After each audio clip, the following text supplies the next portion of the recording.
Mr. Speaker, on the authority of His Excellency the President, President John Dramani Mahama, and pursuant to Article 179 of the Constitution and the other paper and the standing orders of the House, Order 1952, and today's order paper, Item 7. Mr. Speaker, I present to you the budget statement and economic policy of government for the year ending 31st December 2025.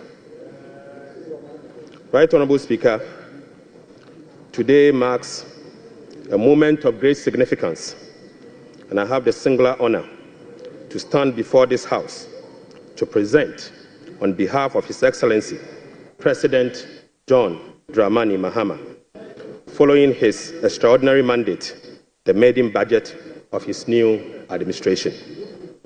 Mr. Speaker, I'm deeply grateful to His Excellency the President for entrusting me with this responsibility. Respectfully, Mr. Speaker, I also submit to this House the following statutory report as required by law. The 2024 Annual Report on the Petroleum Funds, in line with Section 48 of the Petroleum Revenue Management Act 2011, Act 815, as amended, Mr. Speaker.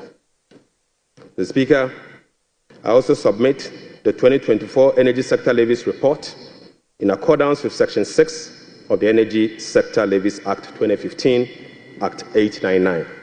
And finally, Mr. Speaker, the 2024 Annual Report on the collection and utilization of the African Import Union Levy, in line with Section 7 of the African Union Import Levy Act 2017, Act 952. Right Honourable Speaker, with this budget, I will also be seeking a review of the following Act to support the policies of government aimed at stabilizing the economy and promoting inclusive growth.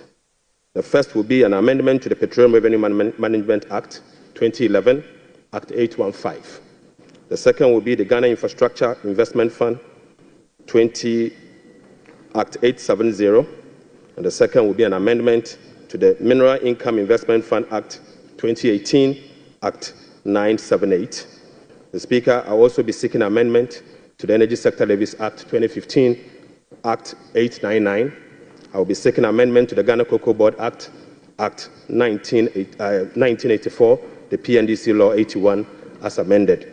The Speaker, that's not all. I will also be seeking amendment to the Earmark Funds Capping and Realignment Act 2017, Act 947, the Ghana Procurement Authority Act 2003, Act 663, as amended in Act 914. Speaker, I will be seeking amendment to the Ghana Education Trust Fund Act 2000, Act 581. And finally, Mr. Speaker, I will also be seeking amendment to the Fiscal Responsibility Act 2018, Act 982, and incorporating into a comprehensive public financial management act. Mr. Speaker, I forgot to add that I will also be seeking amendment to the Revenue Administration Act 2016, Act 915. So, Speaker, we remain committed to the pursuit of our 24-hour economic policy at stimulating economic growth and job creation.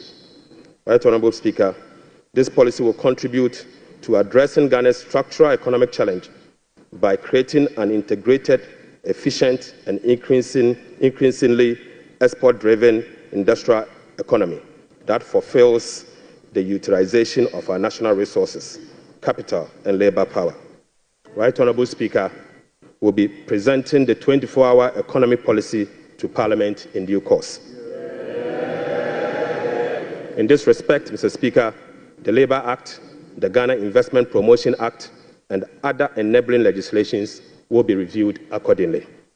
Mr. Speaker, as part of the effort to stabilize our cedi through foreign exchange and gold reserve accumulation, I will also submit a bill to provide a legal framework for the establishment of the Ghana Gold Board for the consideration of this House. Mr. Speaker, this budget is indeed an abridged version of the 2025 budget statement and economic policy of government. I respectfully request the Hansard Department to capture the entire budget statement and economic policy of government for the year ending 31st December 2025. Mr. Speaker, standing here evokes a sense of nostalgia as I reflect on my journey in public service. From my early days as a young parliamentarian in this House in the year 2009, destiny has guided my path from a backbencher to a member of the Finance Committee, to a Deputy Minister of Finance, to ranking member of the Finance Committee, to Minority Leader, to Majority Leader briefly, and now, Mr. Speaker, as Minister responsible of Finance.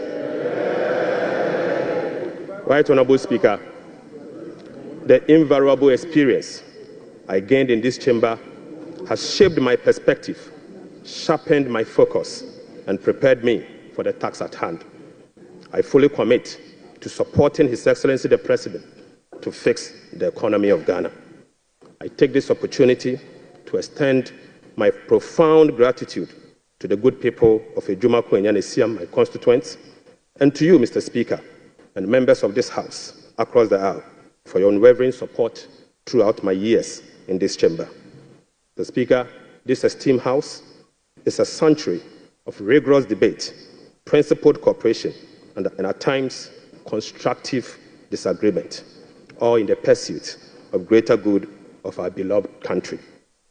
I look forward to working with you, Right Honourable Speaker, and my colleagues on both sides of the aisle to reset the Ghana's economy through sound policy and structural reforms that will propel our country forward. Mr. Speaker, there comes a time in a nation's history when fundamental challenges must be confronted, difficult choices must be made, and a new course must be set for the future. For Ghana, the defining moment is now. Mr. Speaker, President John Dramani Mahama made a commitment to reset Ghana for jobs, accountability, prosperity. The Speaker, as captured in the NDC manifesto, in this regard, the theme of our budget is resetting the economy for Ghana we want. Right Honourable Speaker, the democratic principles we tirelessly fought for are being held. Our democracy has been consolidated with yet another peaceful transition of power. That notwithstanding, our youth face an uncertain future with growing unemployment and hopelessness. This suggests that the dividend of democracy, such as economic prosperity and social justice, remains elusive. Mr. Speaker, the choice before us as a country are clear.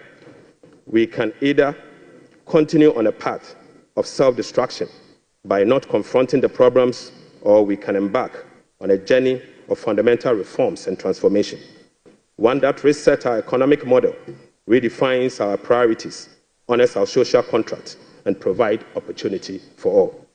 Mr. Speaker, luckily, President Mahama has chosen the path of reform and transformation. He will fix the economy.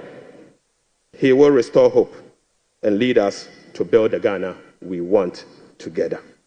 Right Honourable Speaker, this budget was preceded by the National Economic Dialogue on the theme Resetting Ghana, Building the Economy We Want Together, on the 3rd and the 4th of March 2025. Through this consensus-building dialogue, the people demanded a decisive action, real solution to the severe challenges that plagued us as a country.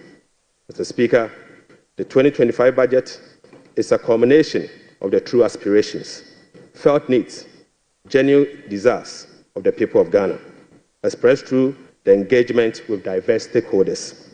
As part of our broad consultation also, ahead of the budget, we recently engaged traders at major trading centers, including the Mokola market, to listen to their concerns, gauge their expectations, and elicit their input. Mr. Speaker, the extensive consultation revealed that the overriding concern among Ghanaian traders and business community remains price and exchange rate stability. Apart from eroding their working capital, exchange rate volatilities makes effective business planning impossible and increase the cost of doing business. This budget outlines far-reaching measures which will be implemented in close collaboration with the Central Bank, the Bank of Ghana, to effectively and efficiently manage the exchange rate and inflation. Mr. Speaker, we also engage the youth of Ghana in a dialogue on social media as part of our new budget consultation. Mr. Speaker, during my engagement with the youth, it was revealed that 321 pharmacists who were employed since June 2023 have not received their salaries. We will take urgent steps to remedy this situation immediately. Right Honourable Speaker, this conversation was an eye-opening experience, one that strengthened my belief that the voices of the youth matter in designing policies that directly and indirectly impact their lives and future. So, Speaker, in the year 2016, I came to this chamber on behalf of the then Minister of Finance, the Honourable Seth Emmanuel Tepe, and led the passage of the Public Financial Management Act 2016, Act 912, to deploy a robust public financial management system. Even though, Mr. Speaker, the Public Financial Management Act remains one of the best in the world, its poor implementation has rendered our public financial management systems weak, allowing for abuse and costly infraction. So, Speaker, President Mohammed's government is committed to the full implementation of this critical legislation. So, Speaker, accordingly, we will enforce the sanction regime, link contracting and public procurement to budgetary provisions in the medium-term expenditure framework, and seek parliamentary approval for all multi-year commitments as required by law. Mr. Speaker, we will comply with the public procurement process and link them to approved budget. We will also respect the limits of the appropriations as approved by Parliament. We will rationalize the management of the compensation of employees, including conducting headcount across the country. Mr. Speaker, I now turn my attention or my focus to the state of the Ghanaian economy as at 31st December 2025. Right Honourable Speaker, Mr. Speaker, I now focus my attention on the state of the Ghanaian economy as at 31st December 2024. Mr. Speaker, hands on heart, we inherited an economy in deep crisis. Mr. Speaker, an economy hard hit with debt and beset by other fiscal challenges, such as large accumulation of MDRS, energy sector, shortfalls, and financial sector payments. Mr. Speaker, weak commitment control and reckless public spending have reversed the progress made in fiscal consolidation, even under the IMF program that commenced in the year 2023. Mr. Speaker, notwithstanding the gains made under the IMF-supported program that was to achieve through the painful sacrifice of domestic bondholders, external creditors, and taxpayers, the economy remains in distress. Right Honourable Speaker, key performance indicators to be assessed by the IMF staff in the upcoming fourth review of the program, scheduled for April 2025, such as the primary balance on commitment basis, inflation, social protection, and others, as at end 2024, are likely missed. Right Honourable Speaker, in addition, all structural benchmarks due by end December 2024 are also missed. So, Speaker, inflation worsened in the year 2024 from 23.2% in the year 2023 to 23.8% in 2024. So, Speaker, the 2024 end period inflation also exceeded the budget target of 15% by 8.8 percentage points and the IMF central target of 18% by 5.8 percentage points, Unfortunately, this has triggered a discussion with IMF under the Monetary Policy Consultation Clause. Right Honourable Speaker, the primary balance on commitment basis worsened from a deficit of 0.2% of GDP in the year 2023 to a deficit of 3.9% in the year 2024. Mr. Speaker, the primary balance on commitment basis target for 2024 was a surplus of 0.5% of GDP. Sadly, the previous government recorded a deficit of 3.9 percentage point of GDP. This presents a slippage of a whopping 4.4 percentage points. Right Honourable Speaker. At the end of December 2024, total central government arrests amounted to 67.5 billion Ghana cedis, representing 5.2% of GDP. The Speaker, with the road sector recording an arrest of 21 billion Ghana cedis. The Speaker, when I assumed office on the 23rd of January 2025, my office was inundated with requests for payment from many contractors and suppliers. To ascertain the total arrests and outstanding payment for all MDAs, the Ministry of Finance decided to formally request all MDAs on the 28th of January 2028 to submit information on all arrests and outstanding claims for validation. Subsequently, Mr. Speaker, the Ministry of Finance held a special hearing with the MDAs to validate the arrests that were submitted for payment. The response from the MDAs and the validation revealed that a staggering amount of 67.5 billion Ghana cedis is owed to government contractors and suppliers. Mr. Speaker, this consists of MDA's outstanding interim payment of invoices worth 49.2 billion and bank transfer advice at the Controller Accountant General worth 18.3 billion Ghana cedis. Mr. Speaker, this 67 billion excludes 1.73 billion US dollars owed to independent power producers. This 67 billion also excludes 68 billion Ghana cedis owned by Electricity Company of Ghana to contractors. Mr. Speaker, this 67 billion US dollars also exclude the 32 billion owned by the Ghana Cocoa Board to contractors.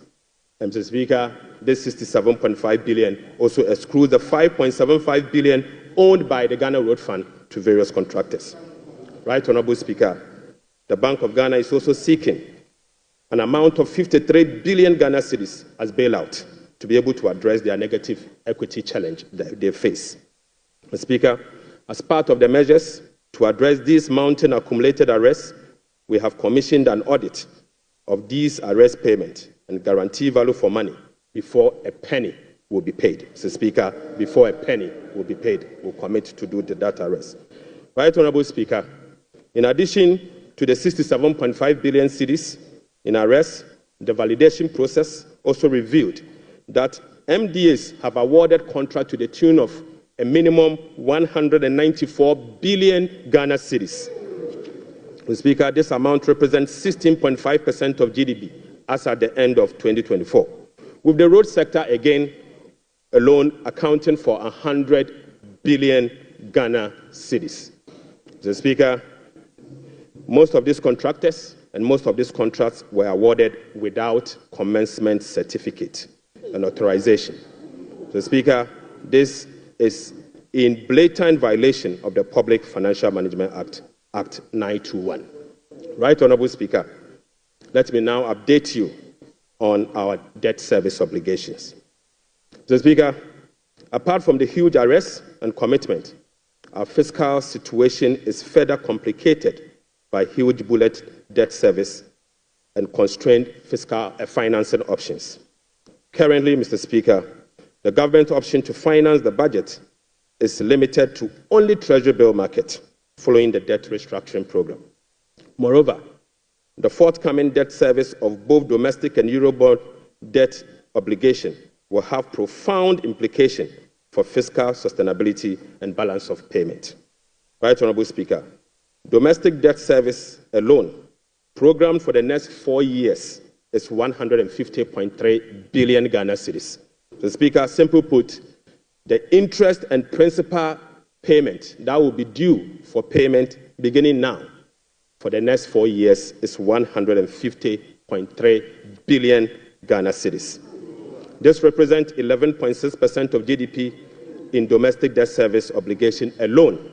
The Speaker, of this 150 billion Ghana cedis, 73.3% of this 150 billion Ghana cedis is due for payment in the year 2027 and 2028. Right, Honorable Speaker, 2027 alone, the domestic debt service that will be falling due will be 57.6 billion, and 2028 will be made to call upon to pay 52.5 billion Ghana cedis. So, Speaker, the debt service obligation of 2027 and 2028 are major harms. These harms are cancerous and pose significant risks to the economy of Ghana. But, Mr. Speaker, touch wood, we shall fix it. We shall fix it. Mr. Speaker, our debt service obligation of this financial year is equally burdensome with significant harms. February, we were called upon to pay 9.9 billion. July, we'll be paying 6.2 billion, and August, we'll be paying 10.1 billion, all this year. Right, Honorable Speaker, the fiscal challenges are further compounded by the significant short-term treasury bill that we also inherited. So, Speaker, these obligations, totaling about 111.1 billion Ghana cedis, requires rollover week in, week out, placing additional pressure on cash flows and liquidity requirements. Mr. Speaker, beyond the domestic maturities, Ghana faces significant external debt service obligations for the next 4 years. The next 4 years will be made to call upon to pay $8.7 billion representing 10.9% of GDP, with heavy concentration again in the year 2027 and 2028. Again, Mr. Speaker, 55% of this external debt service will be due in the year 2027 and 2028. Right, Honorable Speaker, in the year 2027, we'll be made to pay $2.5 billion, and 2028, we'll have to again pay $2.4 billion. Right, Honorable Speaker, it seems the debt restructuring undertaken by the previous administration was designed to make 2027 and 2028 debt repayment heavy, sadly. So, Speaker, I don't know how come we sat and allowed that design to happen. So, Speaker, that is cancerous. But I can assure you, we will fix it. Mr. Speaker, in spite of all this upcoming domestic and external debt service obligation, no buffers were built to cushion this unprecedented debt service burden. Mr. Speaker, as of 7 January 2025, the debt service reserve account, the sinking fund in dollar, has a balance of $64,000. Mr. Speaker, when we were leaving office, we left behind $319 million in that same account. Mr. Speaker, the debt service reserve CD account had an amount of 143 million Ghana cedis. Right, Honorable Speaker, when we were leaving office, the balance was 430 million Ghana cedis. Mr. Speaker, I now move you to stalled project. Mr. Speaker, due to the bilateral creditors' debt restructuring that is ongoing, undertaken by previous administration, a staggering number of 55 projects have been halted. Mr. Speaker, this leaves a massive amount of $3 billion in undisbursed loans and about $300 million in outstanding interim payment certificates, IPCs. Some of these projects include the famous Ifeanyi Kwanta Hospital, the Kejetia Market Phase 2, the Bolgatanga Boko Pomacrom Road, and the Tema Aflawa Road project. Delayed payment and demobilization from site could result in cost overruns of over $1.1 billion. Right, Honorable Speaker, the IMF-supported program imposed an annual disbursement ceiling of $250 million for all bilateral loans that are being restructured. This constraint means that it will take a minimum of 12 years to complete all of this stalled program. Mr. Speaker, unfortunately, as a result of the debt restructuring, all this stalled program, working with the IMF will take a minimum of 12 years if we decide to go business as usual. We'll be engaging in the coming days to resolve this challenge. Mr. Speaker, I now take you to the famous energy sector fiscal. Mr. Speaker, the increase in energy sector financing shortfall is posing significant risk to the Ghanaian economy. In the year 2024, the Ministry of Finance supported the energy sector with payment of about 20.8 billion Ghana cedis. These resources could have been used for job creation and other development programs, like roads, schools, and hospitals, if the sector inefficiencies were resolved.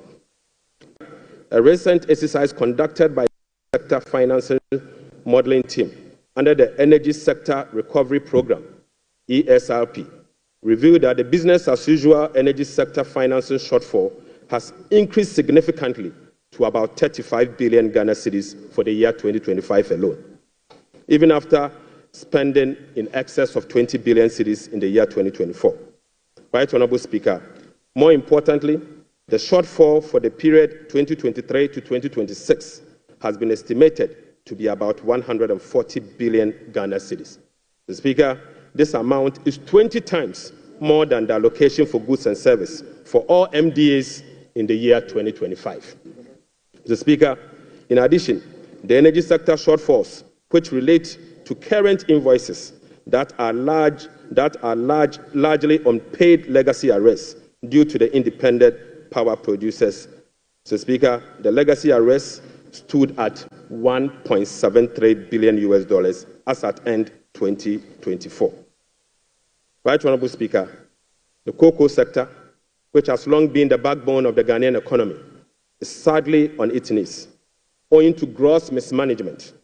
Mr. Speaker, the sector faces declining output and financing challenges, characterized by unsustainable debt, rollover cocoa contract risk, and quasi-fiscal expenditures, including cocoa roads, which, Mr. Speaker, is a non-core function of the Ghana Cocoa Board. Right, Honourable Speaker, cocoa production has dropped by nearly 50% over the past 3 years. In the year 2023-2024 crop season, Cocoa Board was unable to supply 330,000 tons of cocoa to meet its contractual obligation. This sharply decline has affected the finances of Ghana Cocoa Board. This undersupply has been rolled over for subsequent years for the new administration to pay. Mr. Speaker, these 2023 to 2024 forward sales contracts, locked in at lower prices than the current market rates, have resulted in revenue losses of about $840 million for both Ghana Cocoa Board and the impoverished cocoa farmer. Right, Honourable Speaker, the rollout cocoa contract has resulted in a loss of $495 million for the year 2025 alone. Mr. Speaker, these are the risks in relation to the market price differentials and, as a result, costs causing the smuggling that we see with Ghana Cocoa Board. Mr. Speaker, Cocoa Board outstanding debt amount to 32 billion Ghana cedis, of which 11.92 billion is due to be paid in the year 2025. Outstanding cocoa road contracts reached 21 billion Ghana cedis, approximately $1.3 billion in the year 2024, of which only 4.4 billion has been accounted for in Cocoa Board's finances for the year 2025. Mr. Speaker, the financial sector still struggles even after spending 30.3 billion in the financial sector cleanup exercise by end 2024. This includes 26.9 billion Ghana cedis after spending this amount in the banking sector. Mr. Speaker, as we speak, the financial sector is still struggling, and the financial sector will require 10.45 billion Ghana cedis to address the financial sector legacy issues and emerging risk. In addition, Mr. Speaker, an amount of 2.2 billion Ghana cedis is required to fully capitalize the National Investment Bank and the Agricultural Development Bank of Ghana. Mr. Speaker, I will also update the House on the fiscal performance for the year 2024. Mr. Speaker, the fiscal performance in the year 2024 was characterized by improved revenue collection, but with significant expenditure overruns.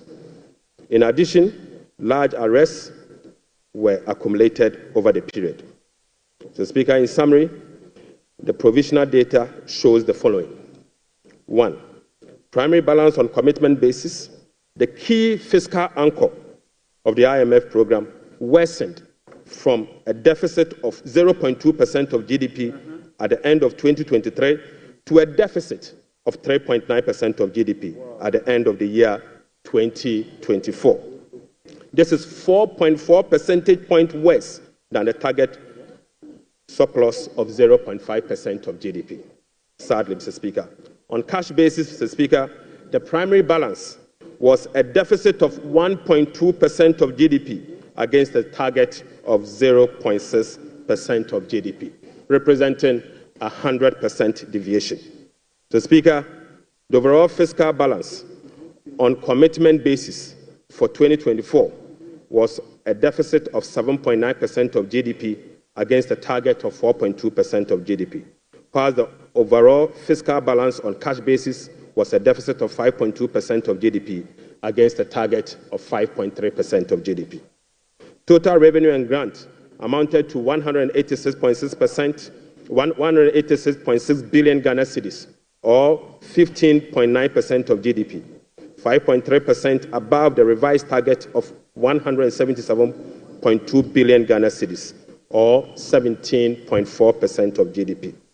The performance was mainly driven by higher than programmed oil and gas receipt and higher non-oil tax revenue collection. Total expenditure on commitment basis, including discrepancies, amounted to 279.2 billion, or 23.7% of GDP. This is 27.1% above the budget provisions of the year 2024, Mr. Speaker. The primary balance on commitment basis, including discrepancies, amounted to 232.4 billion, or 19.8% of GDP. This is 35.3% above the target of 171.7 billion, or 16.8% of GDP. Unfortunately, Mr. Speaker, all expenditure lines exceeded their respective target for the period, except for interest payments, goods and service, and other expenditures. Right Honourable Speaker, the discrepancies for the year 2024 being unclassified expenditure was 3.8 billion Ghana cedis as compared to 12.9 billion Ghana cedis in the year 2023. Mr. Speaker, at the end of December 2024, provisional data indicate that gross central government and guaranteed debt was 726.7 billion from 610 billion in 2023. This represents 61.8% of GDP in 2024, compared to 68.7% in the year 2023. Mr. Speaker, it is instructive to note that the debt to GDP ratio and the dollar component of our debt that has come down, that has reduced, is as a result of the 37% haircut on principal of Eurobond debt under the debt restructuring.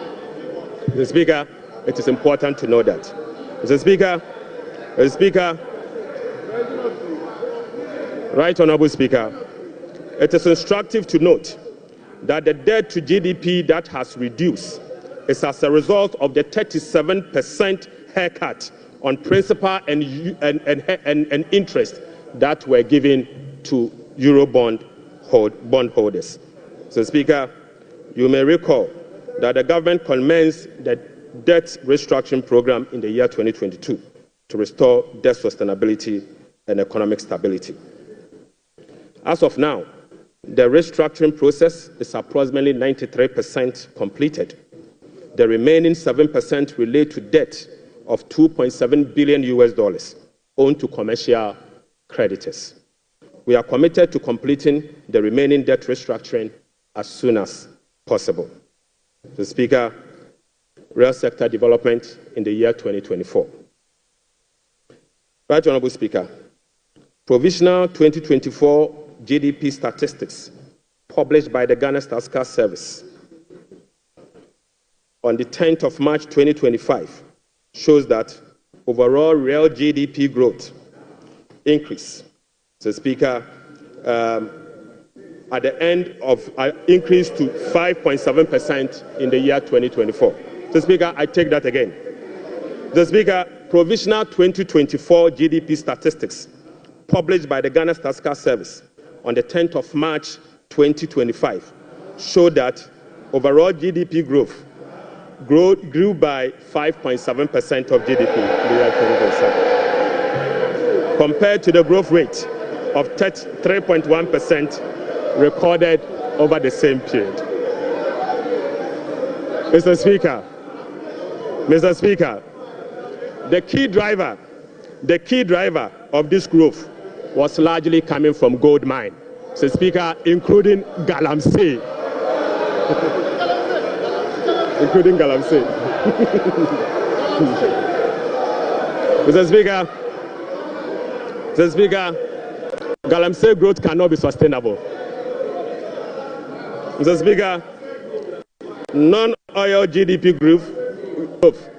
Mr. Speaker, the non-oil GDP grew by 0.6% in the year 2024, compared with the growth rate of 3.6% recorded in 2023.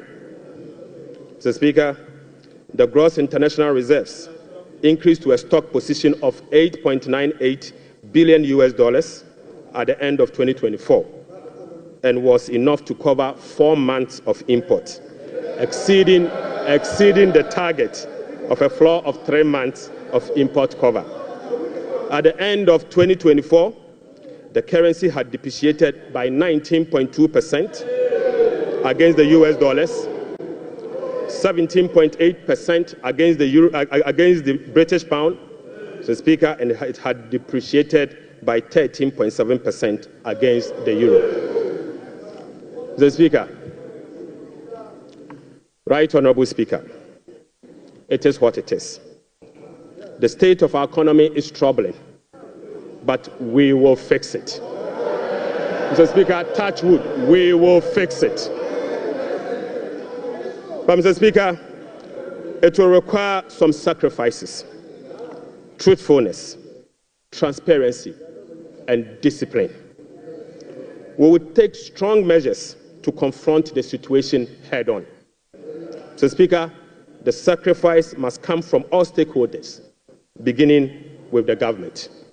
Mr. Speaker, His Excellency the President appreciates this and has led the charge by significantly downsizing his government from the Elephant 88 to the Umbrella 60. Mr. Speaker, he has also reduced the number of his government ministries from the Elephant 30 to the Umbrella 23. Mr. Speaker, as part of the contribution to the resetting agenda, organized labor has followed suit by working with government and employers association to agree on a modest 10% increase in base pay and minimum wage for the year 2025. Right Honourable Speaker, on behalf of His Excellency the President, I would like to express my profound gratitude to organized labor and employers. Mr. Speaker, ordinary Ghanaians have also sacrificed by enduring the negative impact of severe currency depreciation since 2022. Hyperinflation, high food inflation, principal and interest haircut, soaring interest rates, among others. Mr. Speaker, it is now time for the people's representative, the members of Parliament, and the judiciary to also follow suit. I would like to call on all other stakeholders, including the business community, faith-based organizations, academia, and civil society to support this national call.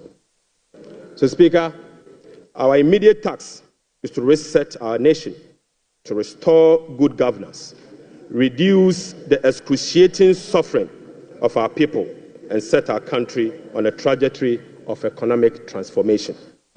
Mr. Speaker, our vision is to build a prosperous and a democratic state, anchored on the principles of freedom and justice, providing equal opportunities for all. Mr. Speaker, through this vision, we will work together to build the Ghana we want. Right Honourable Speaker, the resetting agenda will be anchored on the following. 1. Restoring hope in our democracy, renewing trust in public officials, and helping every Ghanaian attain their full potential. Offering a trusted hand to the vulnerable, particularly women and youth, and creating a new Ghana for coming generations. And finally,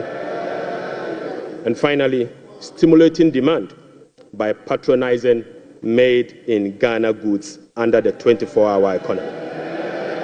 Mr. Speaker, today I came to this chamber with made-in-Ghana bag, signifying, Mr. Speaker, with made-in-Ghana bag, Mr. Speaker, I would like to first present, Mr. Speaker, they don't know that in Ghana we sew suit. Right, Honourable Speaker, I would like to first present the government's immediate and strong measures to address the current challenges we are confronted with, followed by the medium-term vision, policy objectives and targets.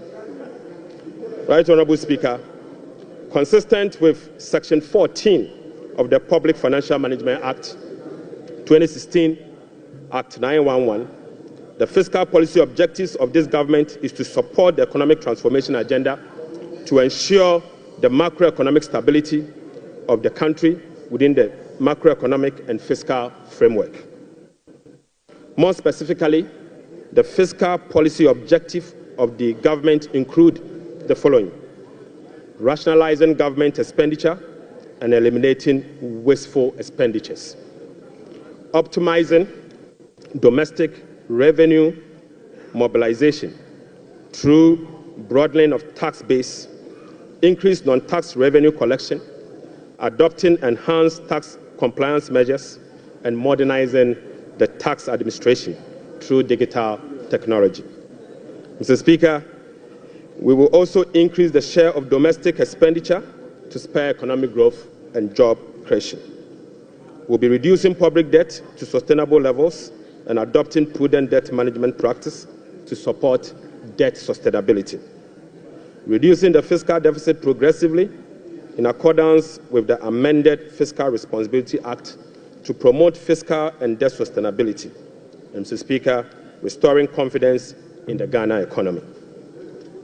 Right, Honourable Speaker, our approach will be to foster economic growth, accelerate job creation, reduce inflation, and stabilize the cedi. To achieve this, it is crucial that we establish the macroeconomic stability and ensure debt sustainability. Mr. Speaker, we are confident that by prioritizing these fundamental elements, we can cultivate an environment where individuals can prosper and businesses can thrive in Ghana. Mr. Speaker, Ghanaians through the recent National Economic Dialogue have expressed a clear desire for fiscal deficit and public debt to be reduced through cuts in government spending rather than through only tax measures. We wholeheartedly agree, Mr. Speaker, going forward, we will tailor our expenditure to align with our fiscal realities. After all, whoever pays off their debt gets rich.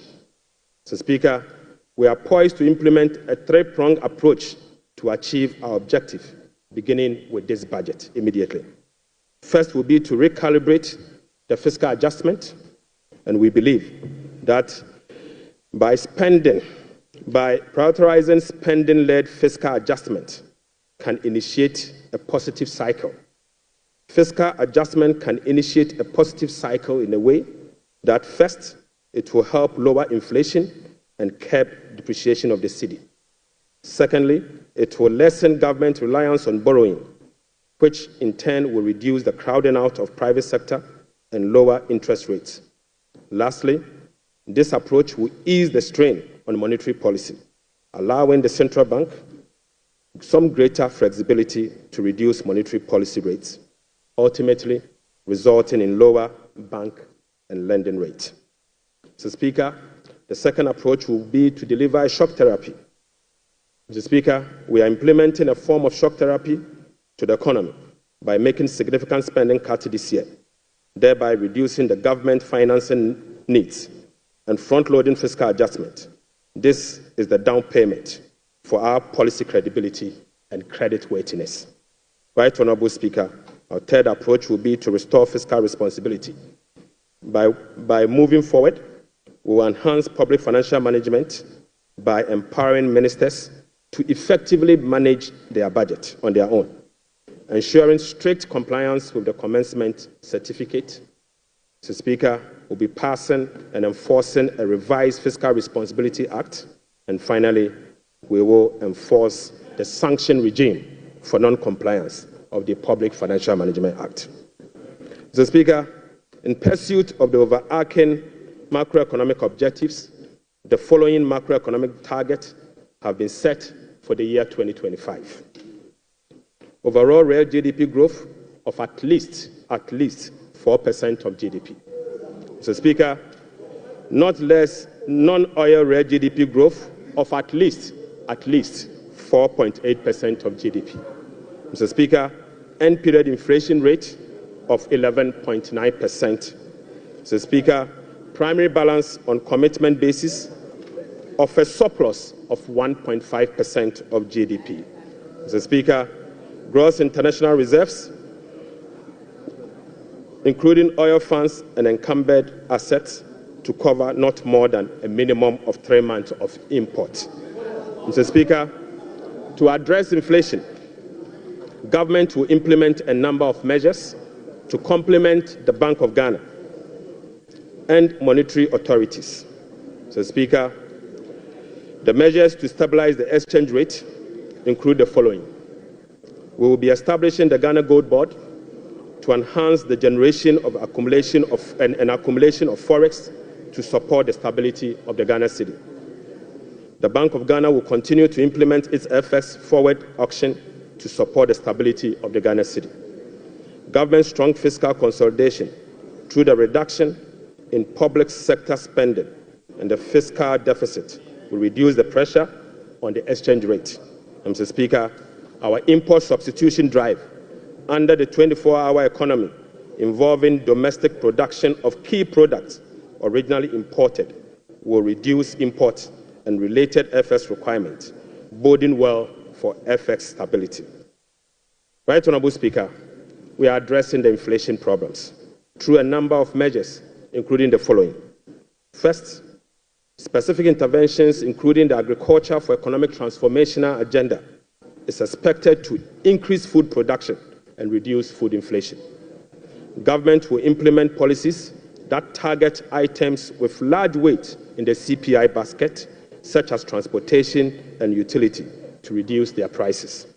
Mr. Speaker, our aggressive fiscal consolidation drive aimed at reducing the fiscal deficit and borrowing will contribute significantly to reducing inflationary pressures. Right Honourable Speaker, our strategy to improve exchange rate stability will reduce imported inflation and fuel prices. Mr. Speaker, the Bank of Ghana will maintain an appropriate monetary policy stance and use its liquidity management interventions to support the disinflation process. Right Honourable Speaker, to achieve our expenditure-led fiscal consolidation objectives, we will implement the following measures. Mr. Speaker, I now take you to our expenditure measures.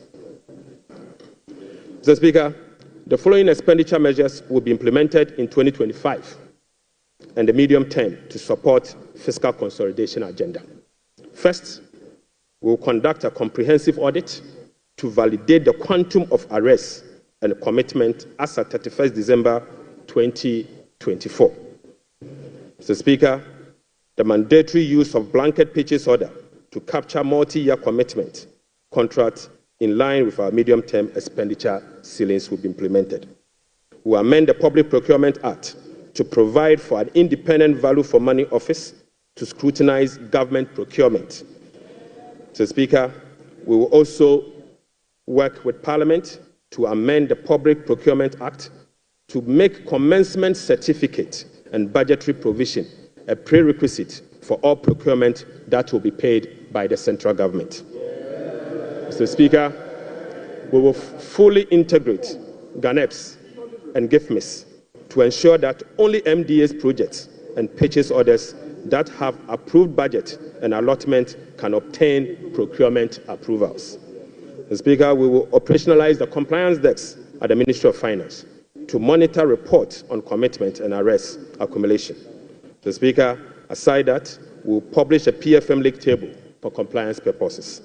We will strictly enforce sanctions under the sections 96 to 98 of the Public Financial Management Act for breaches of the PFM Act, specifically those that relate to arrest accumulation and commitment control.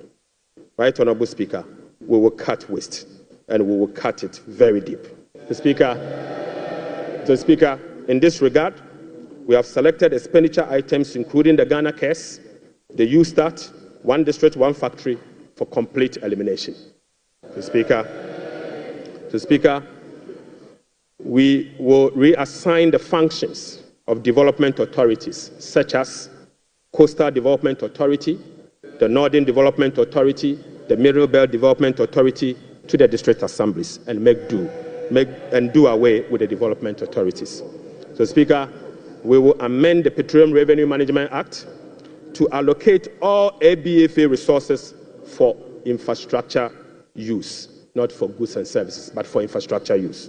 So, Speaker, the National Health Insurance will receive full allocation under the earmark funds capping and realignment act. So, Speaker, the road fund will receive full allocation under the earmark fund and capping and realignment act. So, Speaker, JNPC share of net carried and participating interest from 30, we will reduce the JNPC share of net carried and participating interest from 30% to 15%, and fully restore transfers to GMPC under the earmark fund and capping alignment act. Right, Honourable Speaker, we'll be amending the Mineral Income and Investment Fund Act to ensure that 80% of the royalties originally maintained by MIF is transferred to the Consolidated Fund for Infrastructure Development. Right, Honourable Speaker, we will strengthen social protection through the implementation of new interventions such as the no academic fee policy for all first-year students in public tertiary institutions under the No Fee Stress Initiative. The Speaker, it also includes the free tertiary education for persons with disability, free primary health care, the Ghana Medical Trust Care, otherwise known as Mahama Care, and free sanitary pads for schoolgirls. Mr. Speaker, to address the energy sector challenges, including reducing the quantum of large energy sector shortfalls, the following energy sector recovery program interventions will be implemented this year. First, Mr. Speaker, ECG and NEDCO will implement a number of measures, including metering and implementation of private sector participation. Mr. Speaker, we'll also implement the liquid fuel to gas swap through an increase in N-gas supply from 60 mmSC per day to 100 mmSC to take advantage of cheaper gas prices and others. Mr. Speaker, we will complete the IPP capacity renegotiation to generate some savings through negotiated lower fixed capacity charges and variable O&M charges. Mr. Speaker, as agreed with the IMF by the previous administration, we will implement the following ESRP measures to achieve the structural benchmark of the IMF program. Mr. Speaker, PURC will continue to implement the quarterly tariff adjustment to reflect changes in inflation, exchange rate, and generation mix. Mr. Speaker, PURC will also undertake a major tariff adjustment, which will be due in fourth quarter of 2025, to reflect capacity charges, additional liquid fuel usage, and additional capex. The weighted average cost of gas will be increased from the current $7.80 per MMBTU to $8.45 to reflect the increased prices of natural gas as well as the changes in the supply mix. Mr. Speaker, the subsidy on weighted average cost of gas granted to some ceramic companies through the discounted industrial development tariff will be reversed. Mr. Speaker, I now take you to the revenue measures. Mr. Speaker, in proposing some revenue measures to achieve the 2025 fiscal target for your consideration, I'll first take you to the IMF requirement. Mr. Speaker, this measure is inconsistent with our commitment under the IMF-supported program to observe a non-oil tax revenue effort of 0.6% point of GDP annually as part of the measures to improve domestic revenue mobilization and achieve our debt sustainability target over the medium term. Right, Honourable Speaker, despite our commitment to increase the non-oil tax revenue by 0.6%, we have programmed the following nuisance taxes for removal in line with our manifesto promise. Mr. Speaker, we will abolish the 10% withholding tax on winning from lottery, otherwise known as the betting tax. Mr. Speaker, we will abolish the electronic transfer levy, e-levy, of 1%.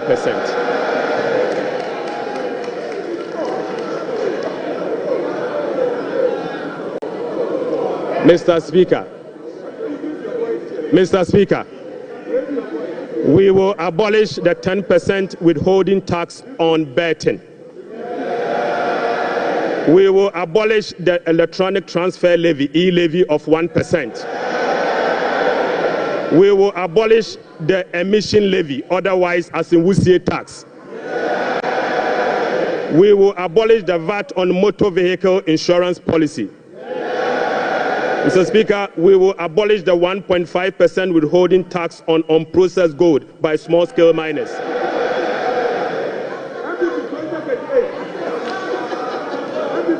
Mr. Speaker, the removal of these taxes will ease the burden on households and improve their disposable income.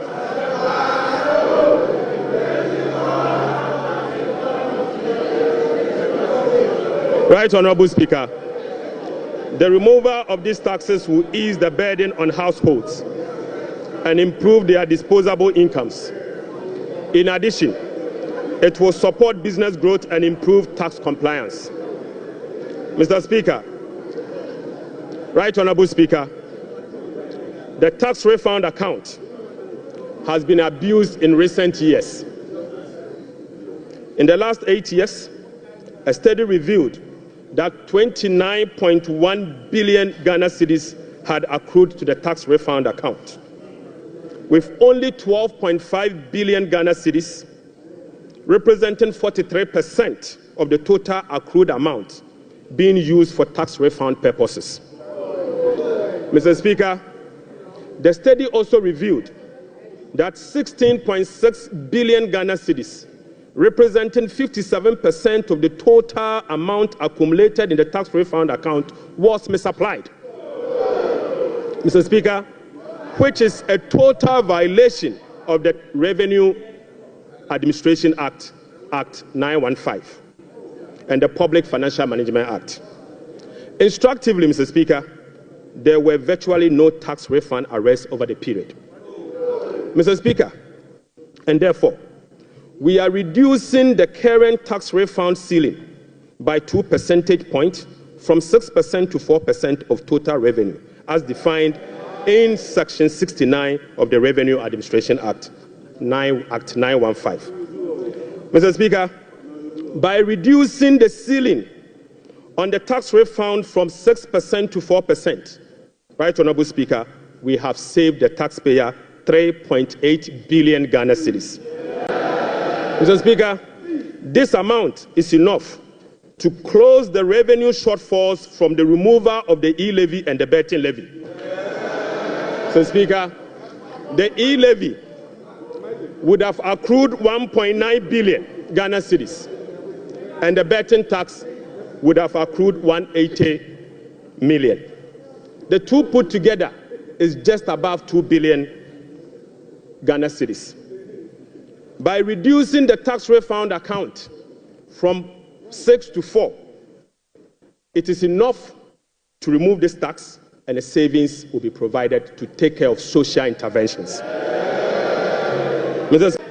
Already, we have saved 3.8 billion cedis for 2025 alone from one source, and this is enough to close the gap from the taxes we have removed today.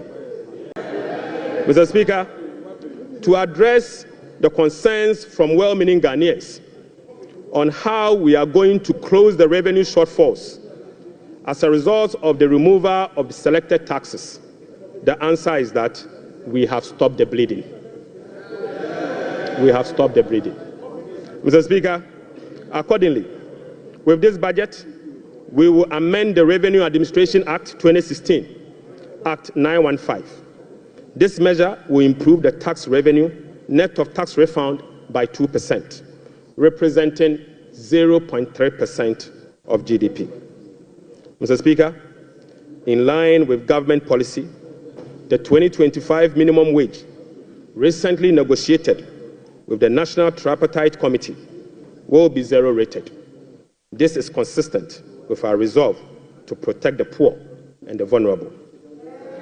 Mr. Speaker, again, without increasing the levy, we will also review the Energy Sector Levies Act to consolidate the energy debt recovery, the Energy Sector Recovery Levy, and the Sanitation and Pollution Levy into one levy and use the proceeds to cater for energy sector shortfalls and service the inherited debt service obligation.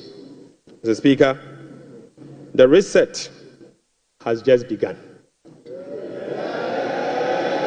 Right? The rest of the energy sector levies, including the Road Fund Levy, Energy Fund Levy, Price Stabilization and Recovery Levy, Public Lighting Levy, and National Electrification Levy, will remain to support the achievement of their intended objectives. Right, Honorable Speaker, Ghana has not sufficiently capitalized on the benefits of its extractive sector to generate revenue to support development and diversification. We have failed to leverage our natural wealth by capturing its rent and channeling it towards productive infrastructure and human capital. Natural resource rent, which is the difference between the revenue of a commodity and the average cost of producing that commodity, is about 14% of GDP in the case of Ghana. However, Mr. Speaker, revenue from extractive industry is around 1.5% of GDP only. This is because, as a country, we have failed to fully capture the economic rent of our natural resources. Mr. Speaker, whereas global gold prices have seen some significant increase in recent times, Ghana has not been able to take full advantage of the development. Subsequently, Mr. Speaker, we are proposing to increase the Growth and Sustainability Levy from 1% on gross production of mining companies to 3% to enable the nation to have its fair share of the windfall. Mr. Speaker, we also propose to extend the sunset clause to 2028. Mr. Speaker, we also propose to extend the sunset clause of the special import levy to 2028. Mr. Speaker, Ghanaians and this Honorable House will recall that road tolls on public roads were zero-rated in the year 2022. Demand for construction and improvement of roads infrastructure continues to increase, even as substantial arrests and claims in the road sector remains.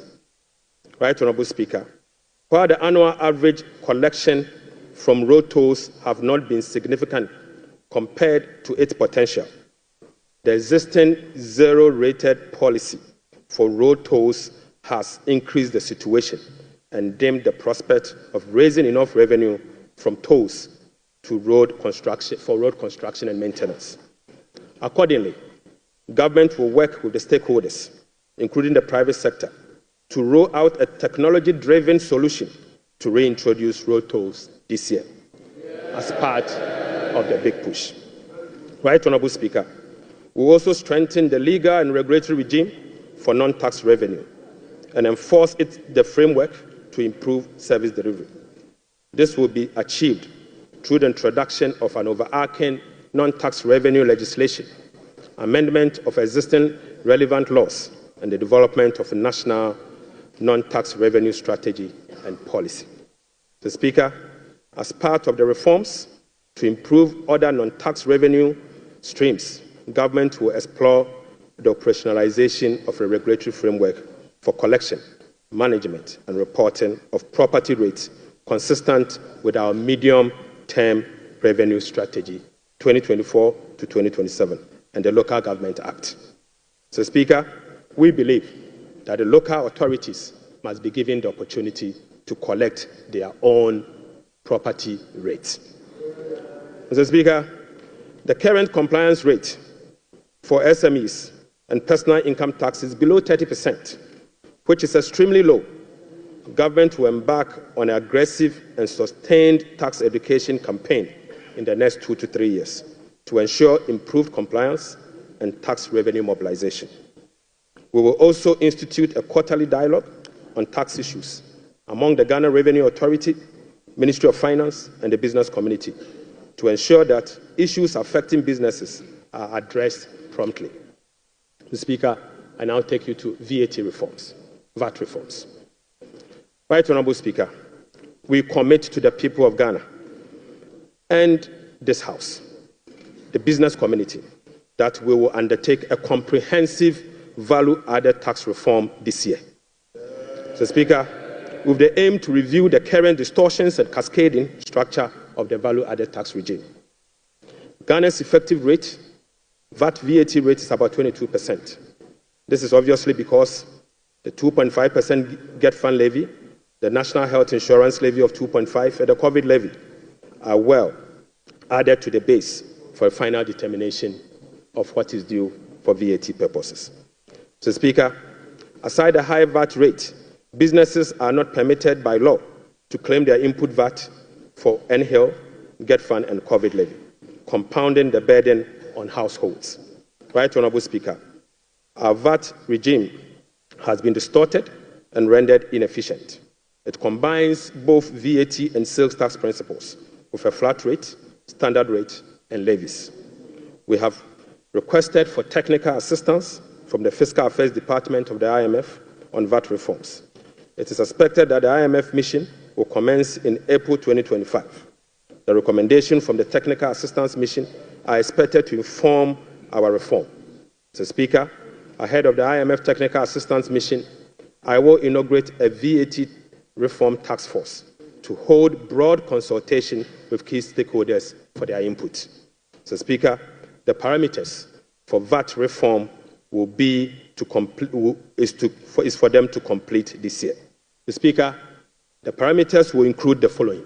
1, abolishing the COVID levy. Mr. Speaker, reversing the decoupling of Get Fund and NHIL VAT from VAT. Mr. Speaker, reducing the effective VAT rate for households and businesses. Reversing the VAT flat rate regime and upwardly adjusting the VAT registration threshold to exempt micro and small businesses from the collection of VAT. Mr. Speaker, we will also improve compliance through public education and awareness. Mr. Speaker, I now take you to revenue mobilization and resource allocation. Mr. Speaker, total revenue and grant for 2025 is projected at 223.8 billion Ghana cedis, or 17.2% of GDP. up from 186.5 billion, or 17.4% of GDP. The projection is underpinned by non-oil revenue measures, which are expected to yield at least 0.6% of GDP.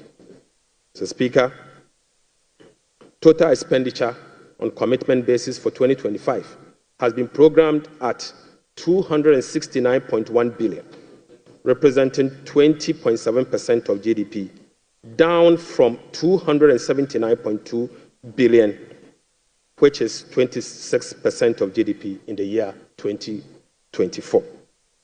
Primary expenditure on commitment basis is projected at 204.7 billion Ghana cedis, representing 15.8% of GDP, which is a significant decline from 232.4 billion, representing 21.7% of GDP in the year 2024.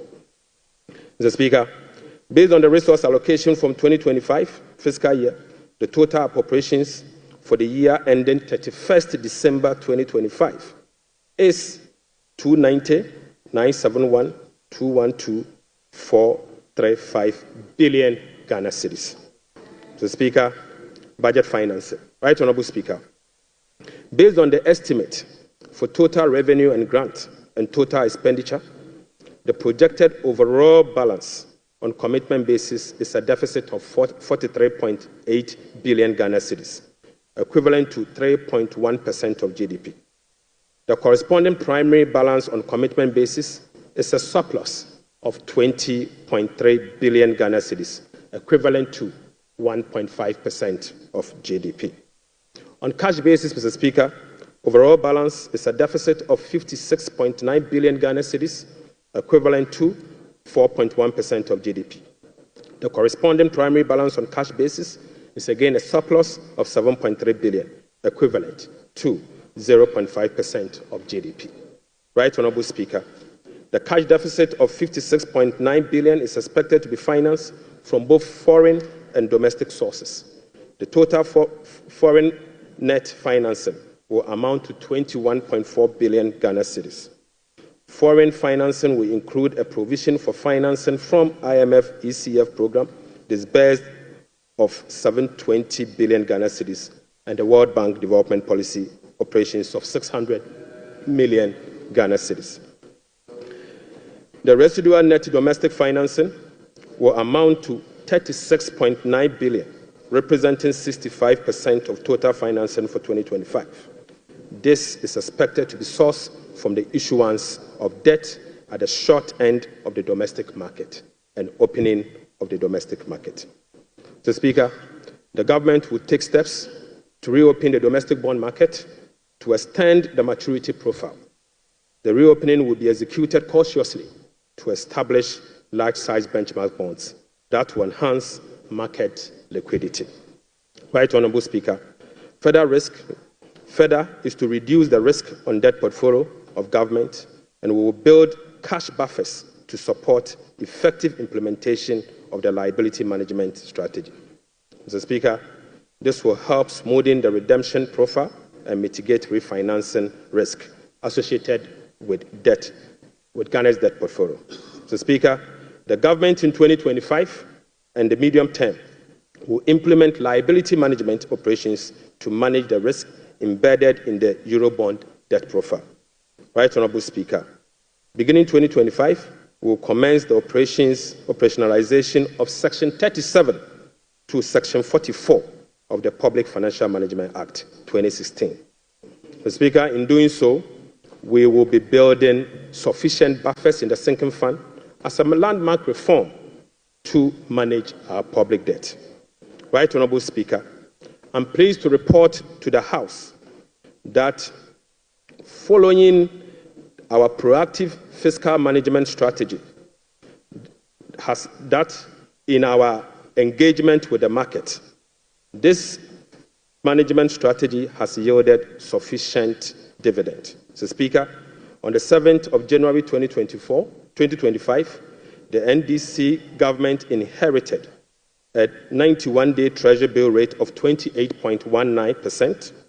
Mr. Speaker, just 2 months into this administration, we have successfully reduced this rate to 17.72% as at last Friday. Mr. Speaker, this represents a reduction of over 10%. In other words, 1,047 basis points in just 2 months. Mr. Speaker, similarly, on the 7th January 2024, we inherited a 182-day Treasury bill rate at 28.92%. We have again successfully reduced that rate to 18.97% as at Friday, 7th March 2025. This represents a reduction of 995 basis points in only 2 months. Mr. Speaker, again, on the 7th of January 2025, we inherited a 364-day Treasury bill rate of 30.15%. We have successfully reduced this rate to 19.93% as at Friday, 7th March 2025. Mr. Speaker, this represents a reduction of 1,022 basis points in just 2 months. Mr. Speaker, on average, rates have fallen by over 1,000 basis points, signifying a strong investor confidence, crowding in the private sector, reducing the cost of doing business, and overall acceptance of economic policies of President John Dramani Mahama, ultimately laying the groundwork for sustained macroeconomic stability. It has been done already. Mr. Speaker, Right Honourable Speaker, the key policy intervention to support economic transformation and job creation agenda include the following. Mr. Speaker, the 24-hour economy aimed at stimulating economic growth by creating an enabling environment for businesses and institutions to operate 24/7 in 3 shifts of 8 hours each to boost production, promote productivity, and generate well-paying jobs. We will be presenting the policy to Parliament in due course for consideration. Accordingly, Mr. Speaker, the Labour Act, the GIPC Act, and other enabling legislations will be reviewed to support the 24-hour.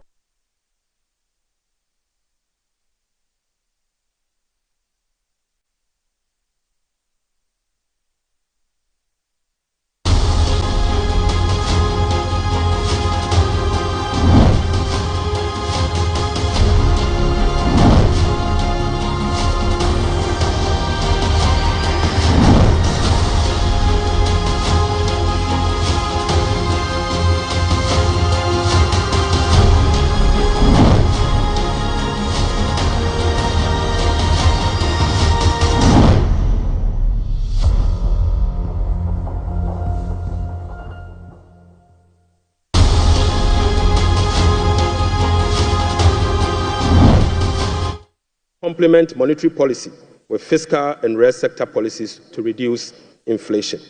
Food inflation will be reduced through the implementation of the Agriculture for Economic Transformation agenda, anchored on our 24-hour economy.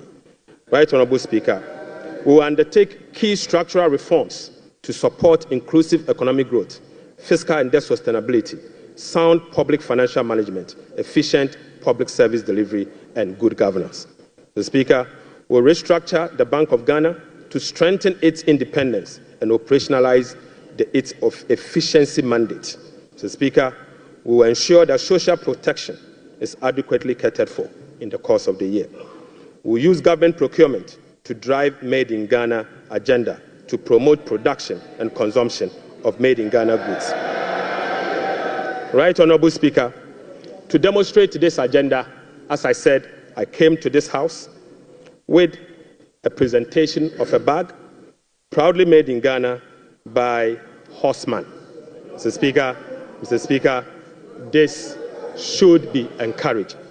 Right Honourable Speaker, beginning this year, we will formalize the export of Ghanaian labour to other countries. We will ensure a structured and beneficial system for Ghanaian workers seeking employment abroad and create safer legal pathway for them to work in foreign countries whilst protecting their rights and welfare. Mr. Speaker, this will also reduce illegal immigration, prevent worker exploitation, and maximize the economic benefits of remittance and boost foreign exchange earners. Mr. Speaker, I now take you to how these resources will be allocated in the year 2025. Mr. Speaker, we will provide a cedi equivalent of $279 million as a revolving fund for the Ghana Gold Board to be able to purchase and export at least 3 tons of gold per week from small-scale miners.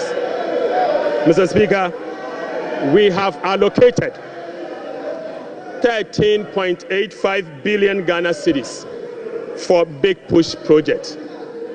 Mr. Speaker, we have allocated 13.85 billion Ghana cedis for the Big Push program.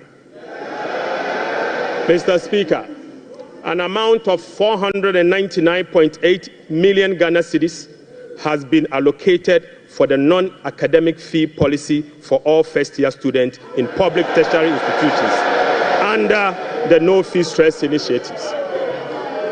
Mr. Speaker, we have allocated an amount of 292.4 million Ghana cedis to commence the distribution of free sanitary pads to female students in primary and secondary schools. Mr. Speaker, we have allocated again an amount of 242.5 million Ghana cedis to support the victim of Akosombo Dam spillage. Right Honorable Speaker, we have also allocated an amount of 200 million Ghana cedis to support the victim of tidal wave disaster that recently displaced residents in certain part of K2 South constituency. Mr. Speaker, the overarching concern about free secondary education has been its quality and the absence of dedicated sources of financing. His Excellency President John Dramani Mahama has resolved it. Mr. Speaker, let me take this again. The overarching concern about free secondary education has been its quality and the absence of a dedicated sources of funding. His Excellency President John Dramani Mahama has resolved the funding challenges by uncapping the GET fund. Mr. Speaker, this makes available dedicated funding for full financing of free senior secondary school education and free tertiary education for persons with disability. Mr. Speaker, therefore, Capping and Realignment Act will be amended to uncap the Ghana Education Trust Fund. Mr. Speaker, this year, the budget for free senior secondary school education program is 3.5 billion Ghana cedis. By uncapping the GET fund, we will be making available an additional 4.1 billion Ghana cedis, specifically for financing free secondary education program and other related expenditures. Mr. Speaker, aside the uncapping of GET fund, we have also absorbed the debt service made up of interest and principal from the Dache bond that GET fund contracted. Right Honorable Speaker, we have also allocated an amount of 564.6 million Ghana cedis for the provision of curriculum-based textbooks covering the following. 1, 4 sets of KG books and workbooks for about 2.8 million learners. Mr. Speaker, we have also provided for 4 sets of primary textbooks for about 800,000 learners. So, Speaker, we have also provided for 9 sets of SHS textbooks for about 540,000 learners. Right Honorable Speaker, under the school feeding program, budgetary provision has been increased from the 1.3 billion Ghana cedis last year to 1.78 billion Ghana cedis. Mr. Speaker, representing a 33% increase. The allocation for 2025 reflects an increase in feeding costs per meal, per child, from the 1 cedi 50 pesos to 2 cedis, representing 33.3%. Mr. Speaker, the government has also allocated 145.5 million Ghana cedis to the capitation grant, up from 84 million Ghana cedis in 2024. This is an increase of 73.4% over the previous year.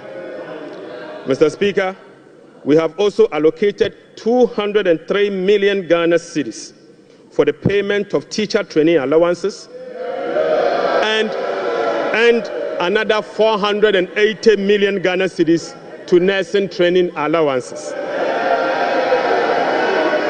Mr. Speaker,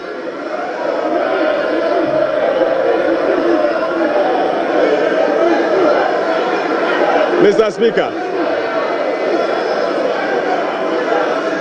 Speaker, we have uncapped the National Health Insurance Levy. Mr. Speaker,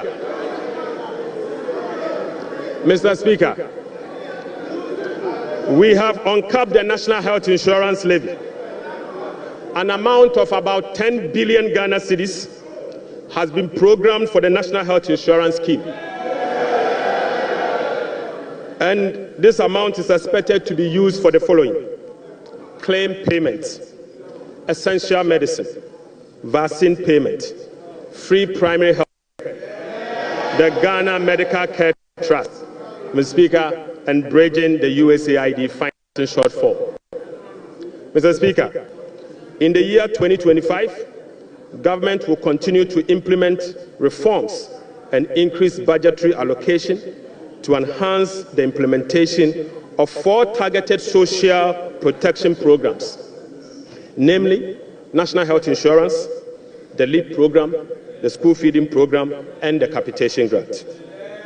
Right Honorable Speaker, under the LEAP program, beneficiaries will be increased from the current 350,000 to 400,000 beginning July 2025. The allocation of 728.8 million Ghana cedis for last year has been increased to 953.5 million Ghana cedis in the year 2025. So, Speaker, we have also uncapped the road fund. An amount of 2.81 billion Ghana cedis has been programmed for the Ghana Road Fund to be used solely for road maintenance. This represents an increase of 155% over the 2024 allocation of 1.1 billion Ghana cedis. 1.1 billion Ghana cedis.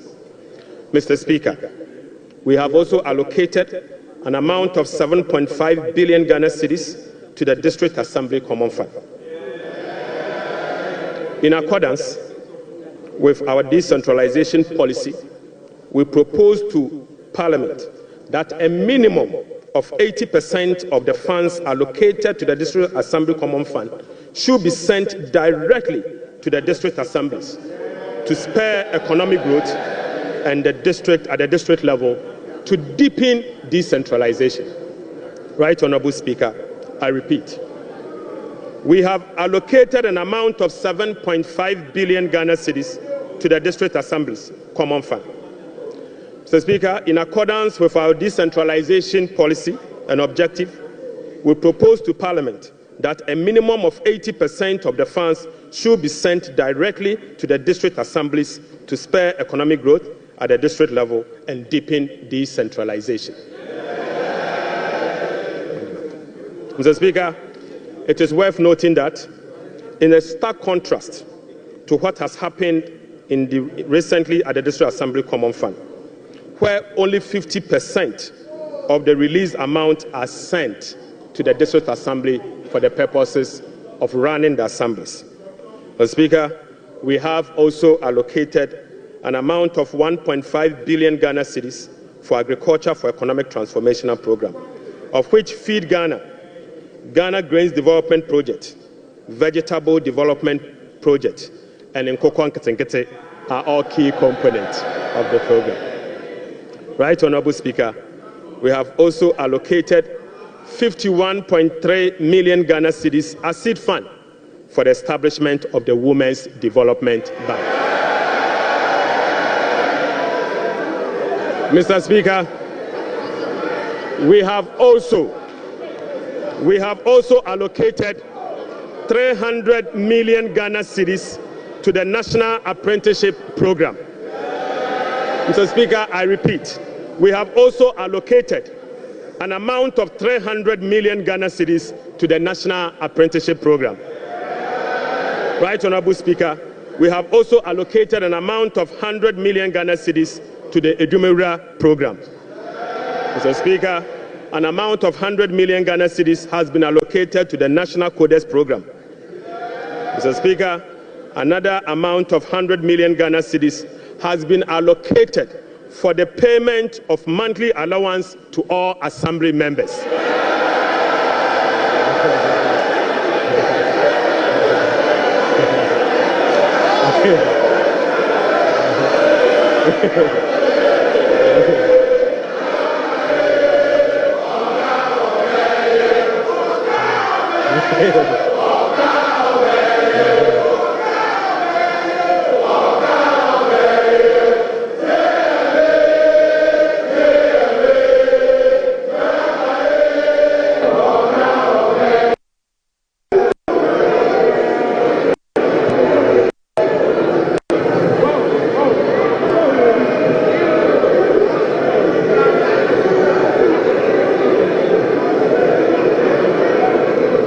Mr. Speaker, Right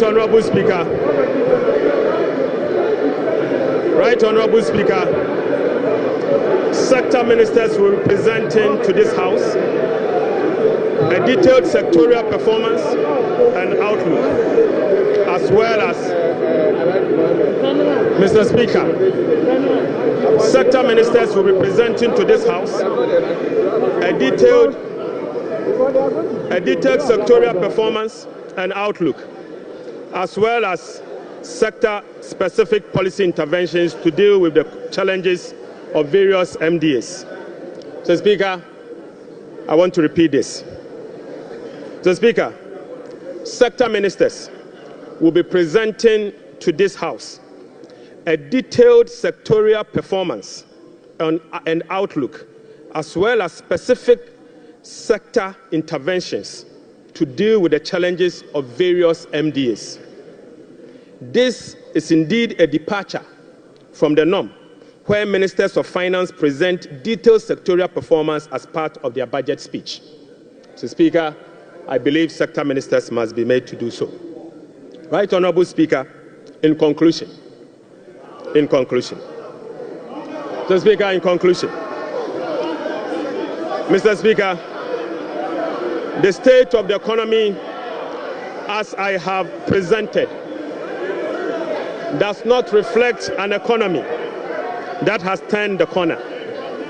It reflects an economy in severe distress, burdened with debt repayment harms, mismanagement, and lack of accountability. The budget set Ghana on a path of fiscal responsibility, debt sustainability, macroeconomic stability, and job creation. It is about resetting the economy and restoring hope. Ghanaians reaffirmed their faith in a better future when they actively participated in the National Economic Dialogue on the 3rd and 4th of March 2025. A key outcome of the dialogue was the confirmation that the fundamental problem with our economy is fiscal indiscipline. The NPP administration awarded contracts outside the expenditure framework. They borrowed over and above Ghana's capacity to repay. Mr. Speaker, His Excellency President John Dramani Mahamad's administration will be fiscally disciplined.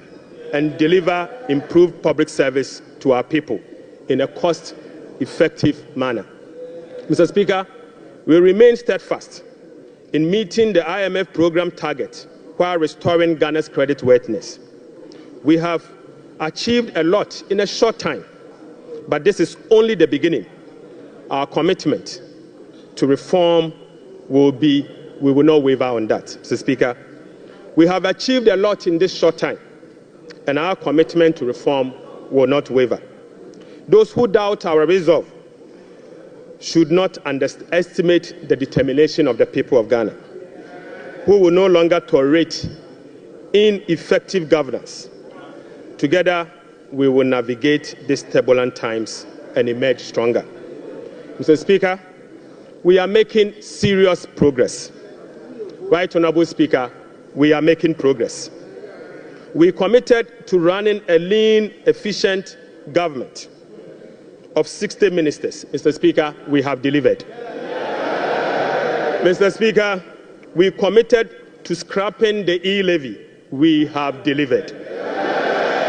Mr. Speaker, we committed to scrapping the Burton tax. We have delivered. Right, Honorable Speaker, we committed to eliminate academic fee for first-year public tertiary students. We have delivered. Mr. Speaker, we committed to providing free tertiary education for all people with disability. We have delivered. Mr. Speaker, we committed to providing dedicated source of funding for free secondary education. We have delivered. Mr. Speaker, we committed to distributing sanitary pads to our schoolgirls. We have delivered. Mr. Speaker, we committed to uncap Get Fund. We have delivered.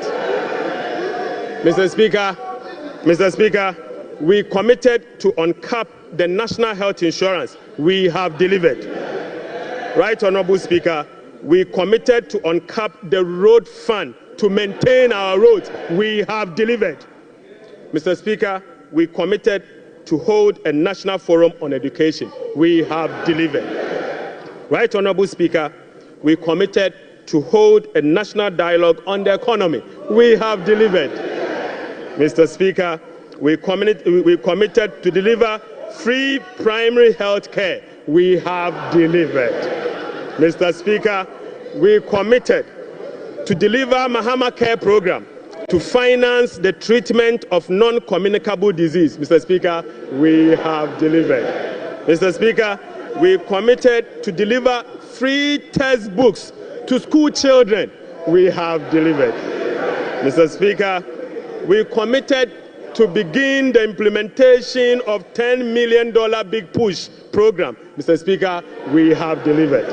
Mr. Speaker, we committed to constitute a review process for our constitution. Mr. Speaker, we are delivering. Mr. Speaker, we committed to build the Ghana we want together. We are delivering. Right, Honorable Speaker, we committed to recover all looted state funds under our Operation Recover All Loot program. We are delivering. Mr. Speaker, we committed to reset Ghana. We are delivering. Right, Honorable Speaker, I call on Parliament, the business community, civil society, investors, and all citizens to support the bold reforms outlined in this budget.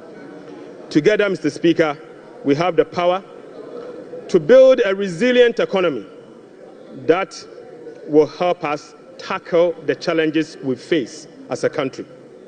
This budget is a foundation upon which we will build a more resilient and equitable society. Mr. Speaker, this budget is not just about numbers. It is about a blueprint for growth, stability, and opportunity. With unity and determination, we can restore faith in our economy, foster innovation, and uplift every Ghanaian. Mr. Speaker, with unity and determination, I repeat, we can restore faith in our economy, foster innovation, and uplift every Ghanaian. Right, Honorable Speaker, on behalf of His Excellency the President, I invite this House to join hands with us as we work to build the Ghana we want together. Mr. Speaker, I thank you so much. Idebi Keke.